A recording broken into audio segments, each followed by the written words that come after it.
Hi, I'm Ms. Voon. Today we'll look at families of quadratic polynomial functions.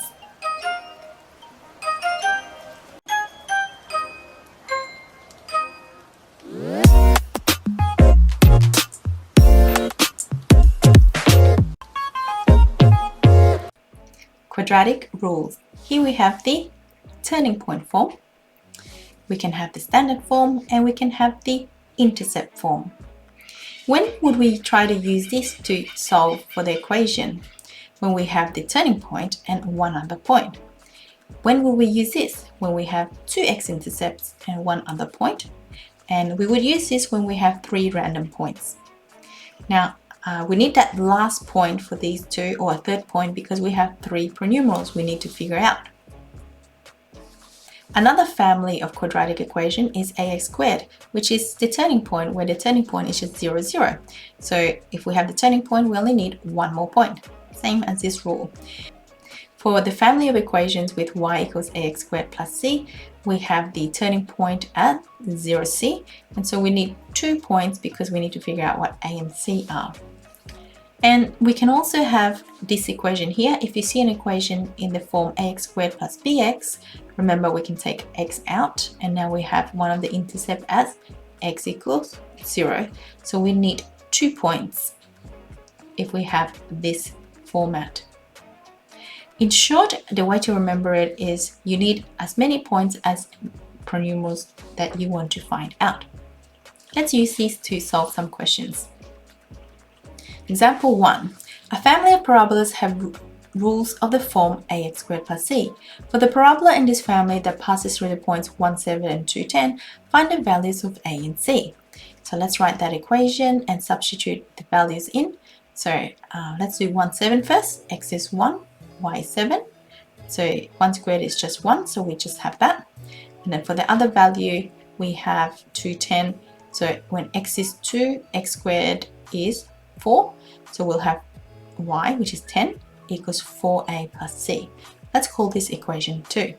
Now what do we do to find what a and c are? We have to either substitute or subtract. Because there's 1c there, I'm going to subtract.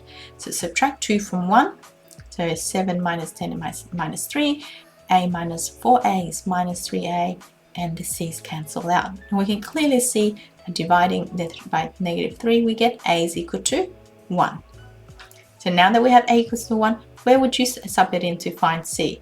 I would pick that equation 1 instead of equation 2 because it's easier, so less likely to make mistakes. So putting that in, we have 7 equals 1 plus c, which means c is equal to 6. So now that we have a and c, we can write down the equation, which is y equals 1x squared, or just x squared, plus c, or 6. That is our final equation. Let's do another example. Example 2. A family of parabolas have rules of the form y equals ax squared plus bx plus 2, where a is not 0. For the parabola in this family with its turning point on the x-axis, find a in terms of b. So the turning point is something 0 because it says so here, the turning point is on the x-axis. So the y value must be 0. So it touches the x-axis once. So the discriminant is 0. So given that the discriminant is 0, we can work out a few polynomials. So b squared minus 4ac, or c is 2. Now we have that is equal to 0 because it touches the x-axis once. So we now have one equation. And we can move the 8a to this side, so we get positive 8a, and divide 8 by both sides. So now we have a equals b squared over 8. If the turning point is at 4, 0, find the values a and b. Now that we're given the turning point, we know that the axis of symmetry is the x value of the turning point, and this is the formula for axis of symmetry. So we can put negative b, which is negative b, over 2a, which is that's a, as equal to 4. So 4 is equal to that. Now we can rearrange it to find what a is by itself. We can move the 2a to the other side to get 4 times 2a is 8a, and move the negative to the other side so that b is equal to negative 8a. Now we have two equations we can equate.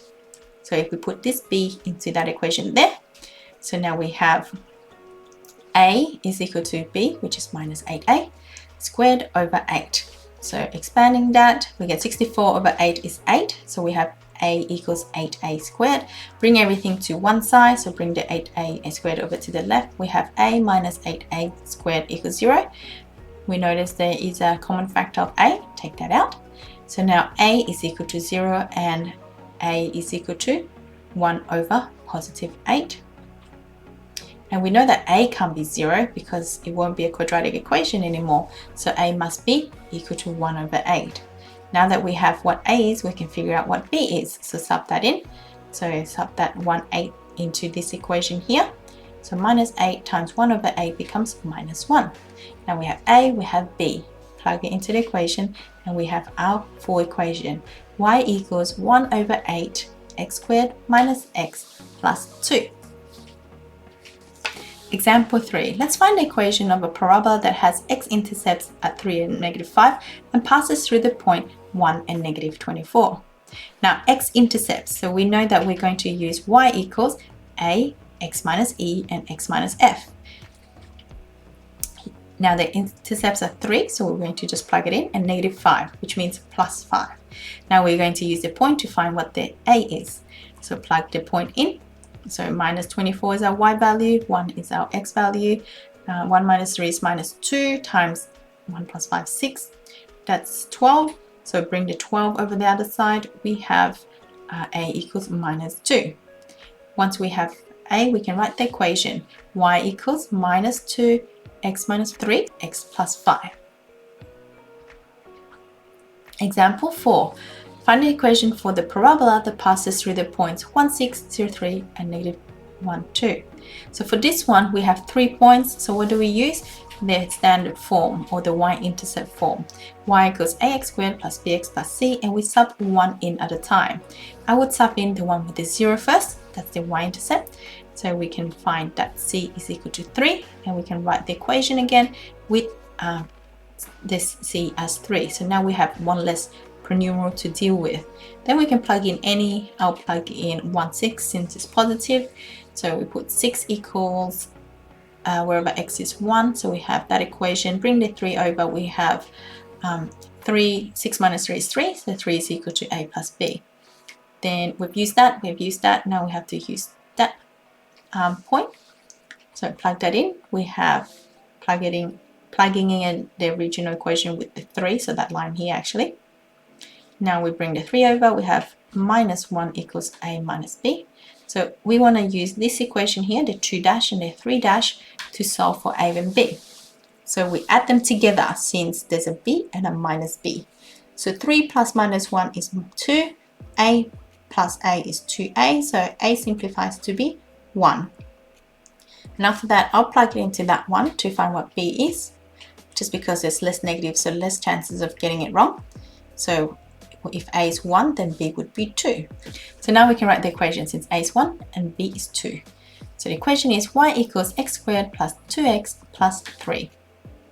Let's do this question using a CAS calculator. So the instructions are there, so you can follow along with the calculator. So let's click on, so I'm already in main, but if you weren't, then click on main, or you can click main down there, same thing. Now we type in the equation that we are using, so the standard form. Be very careful when you hit keyboard that you don't hit this ABC, that's the wrong one. You want the variable ABC. So let's write a x squared plus bx. Usually we write c, but because we already know c is 3, let's just chuck in 3, and then equals to, let's figure out the 1 and 6, so that'll be equal to 6 when x is 1. To do when x is 1, we go to maths 3 and look for this symbol here, the line, and then we can tell the calculator when x is 1, hit enter, and it'll give us that first equation to solve. And the way to do the next one, you'd highlight it, drag it over there. Now we change our y value to the next point, which was 2. And our x value is minus 1. So just tap there and add minus 1. Double check the equation and then hit enter. And now to solve these two equations, we have to go to maths 1, find that symbol over there, and then you drag and drop them in each box, the two equations you have just found. And then we want to tell the calculator what to do, which is to find A, comma, B, and hit enter. And it's found that A is 1 and B is 2. So our equation reads, and then you can use that to write your equation 1x squared plus bx, which is 2, plus 3.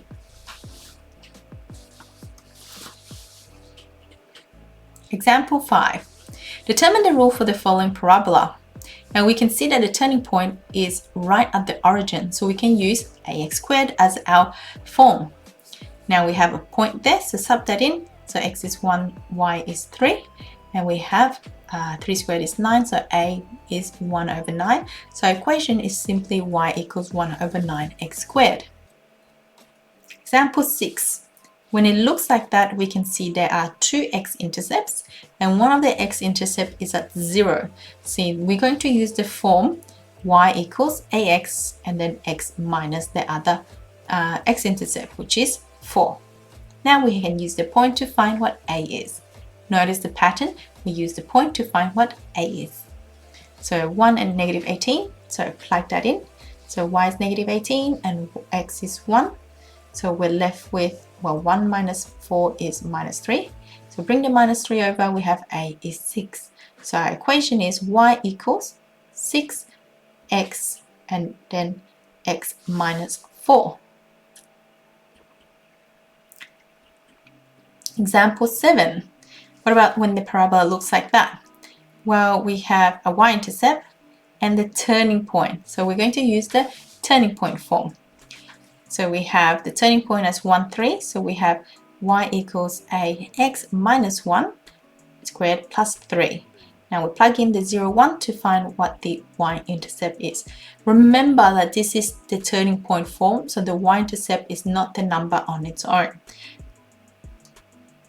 So putting in 0 and 1, we get 1 equals a 0 minus 1 is just 1 plus 3. So bring the 3 over, we have a is negative 2. Write the equation out. Y equals negative 2, x minus 1 squared plus 3. So memorize these. So when you're given these clues, which form to use. Thank you for watching and I'll see you next time. Bye!